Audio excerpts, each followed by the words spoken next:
नमस्ते। 9वीं कक्षा में सभी का स्वागत। आज हम ऑनलाइन कक्षा लेंगे।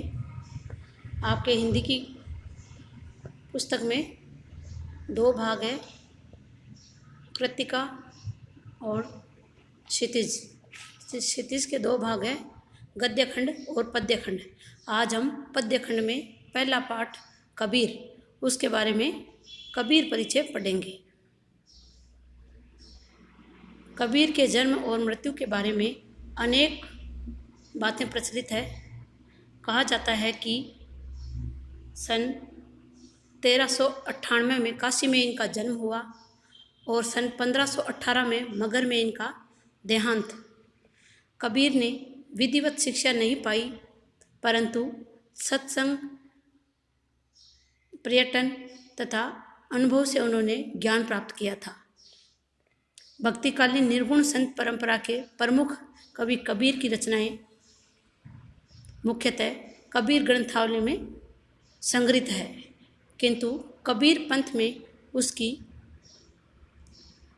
रचनाओं का संग्रह बीजक ही प्रमाणित का माना जाता है। कुछ रचनाएं गुरु ग्रंथ साहिब में भी संकलित है। कबीर अत्यंत उदार, निर्भय तथा सद्ग्रस्त संत थे। राम और रहीम को एकता में विश्वास रखने वाला कबीर ईश्वर भक्त मानते थे। कहा जाता है कि पाखंड, भेदभाव और कर्मकांड का खंडन किया। उन्होंने अपने काव्य में धार्मिक और सामाजिक भेदभाव से मुक्त मनुष्य की कल्पना की। ईश्वर प्रेम, ज्ञान तथा वैष्णव गुरु भक्ति, सत्संग और साधु महिमा के साथ आत्मबोध और जगत बोध की अभिव्यक्ति उनके काव्य में हुई है। कबीर को भाषा की सहजता ही उनको काव्यात्मकता की शक्ति है। जन भाषा के निकट होने के कारण उनकी काव्य भाषा में दार्शनिक चिंतन सरल ढंग से व्यंजित करने की ताकत थी। अपन ने कबीर परिचय पढ़ा, कबीर की निर्गुण भक्ति के बारे में जाना। कबीर बाह्य आडंबरों से विरोध करते थे। उनकी प्रमाणिक रचना बीजक में 3 भाग है, साखी, शबद, रमेनी। आज हम साखियों के बारे में अध्ययन करेंगे। साखियों को दोहा भी कहा जाता है। उनकी प्रथम साखी है, मान सरोवर सुबर जल, हंसा केली कराई, मुक्ता पल मुक्ता चुगे, अब उड़ी अनंत न जाई। इस साखी में कबीर दास जी ने कहा है कि मन रूपी सरोवर में सुंदर जल भरा हुआ है, उसमें हंस क्रीड़ाएं कर रहे हैं और मोती रूपी फल चुग रहे हैं और वो उस झील को छोड़कर अन्यत्र कहीं जाना नहीं चाहते हैं। दूसरे उदाहरण में यही कहा है कि मन रूपी सरोवर में ज्ञान रूपी आत्मा के हंस उड़ रहे हैं और वो ज्ञान प्राप्त कर रहे हैं और वो उस ईश्वर भक्ति को छोड़कर अन्यत्र कहीं जाना नहीं चाहते हैं। दूसरा पद देखिए, प्रेमी ढूंढत मैं फिर्यो, प्रेमी मिले न कोई, प्रेमी को प्रेमी मिले, सब विष अमृत हो।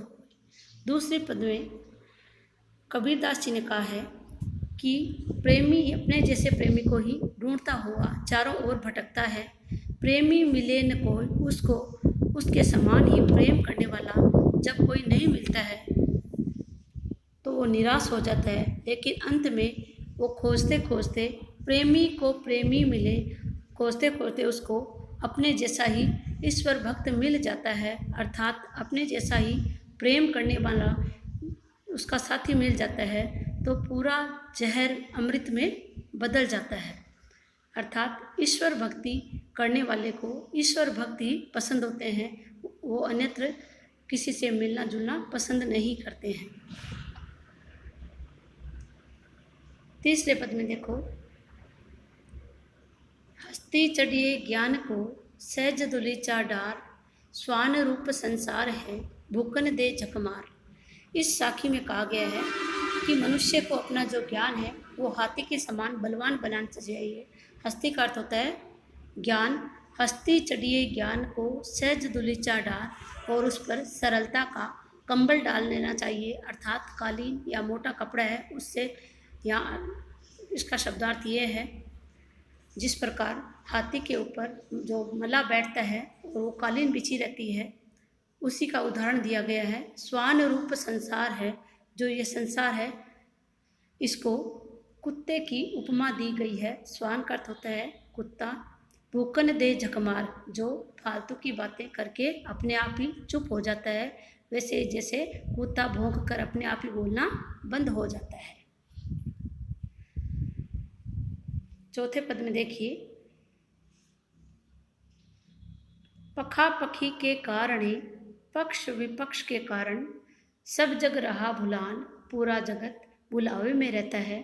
निरपक होई के हरि भजे, जो निष्पक्ष भाव से हरि को भजता है, अर्थात ईश्वर को याद करता है, सोई संत सुजान, वो ईश्वर का सच्चा भक्त होता है। हिंदू मुआ राम कही, मुसलमान खुदाय, कहे कबीर सो जीवता, जो दो के निकट न जाए। इस साखी में कबीर दास जी ने कहा है, जब हिंदू मरता है तो वो राम कहता है, और जब मुसलमान मरता है तो वो खुदा कहता है, अर्थात राम और रहीम में कोई भेद नहीं है। कहे कबीर सो जीवता, कबीर दास जी कहते हैं कि मनुष्य जब तक जीवित रहता है वो इसके फेर में पड़ा रहता है कि राम अलग है और रहीम अलग है, लेकिन जिसके ये समझ में आ जाता है कि इन दोनों में कोई भेद नहीं है, वो उनके निकट नहीं जाए, वो सिर्फ ईश्वर की ही आराधना करे। जो दुई के निकट न जाए, जो दोनों के ही निकट नहीं जाता है, उसको ही ईश्वर की प्राप्ति होती है। दू का मतलब होता है दोनों। अगली साखी में देखिए, काबा फिरी काशी भया, रामई भया रहीम, मोट चून में दा भया, बेट कबीरा जीम। इस साखी में कबीर दास जी ने कहा है कि जो काबा मुसलमानों का धार्मिक स्थल है, मैं वहाँ भी गया, काशी भया, और जो हिंदुओं का तीर्थ स्थल है वहाँ भी गया। रामी भया रहीम, मैंने राम को भी देखा और रहीम को भी देखा। मोट चून मेदा भया, जिस प्रकार मोटे चून से अर्थात कणीय धान से, अन्न से उसको बारीक कर दे तो उसमें कोई भेद नहीं होता, दोनों एक ही चीज़ से बनते हैं। बेट कबीरा जी, कबीर दास जी कहते हैं, मैंने राम और रहीम दोनों को ही एक साथ जोड़ के देखा, अर्थात उनमें मुझे कोई भी भेद मालूम नहीं पड़ा। अगली साखी देखो, ऊंचे कुल का जन्मिया, जे करनी ऊंच न होय, सुबरन कलश सुरा भरा, साधु निंदा सोय। इस साखी में कबीर दास जी ने कहता है कि ऊंचे कुल का जन्मिया, जन्मिया मतलब जन्मना, करनी यानी कार्य, कि जो ऊंचे कुल में जन्म लेकर नीचे कर्म करता है, जे करनी ऊंच न कोय, जो अपने कार्य वो ऊंचे नहीं करता है। सुबरन कलश सुरा भरा, तो वो जिस प्रकार सोने के कलश में सुरा भरा, मदिरा भर देने से साधु लोग उसकी निंदा करते हैं, उसी प्रकार व्यक्ति अगर ऊंचे कुल में जन्म लेकर नीचे स्तर के कार्य करेगा तो लोग उसकी निंदा ही करेंगे। सुबरन का मतलब होता है सोना, सोने जैसा वर्ण, कलश यानी पात्र, सुरा यानी मदिरा या शराब, भरा यानी भरना, साधु निंदा सोना, जो सज्जन लोग हैं उनके बारे में कहा गया है।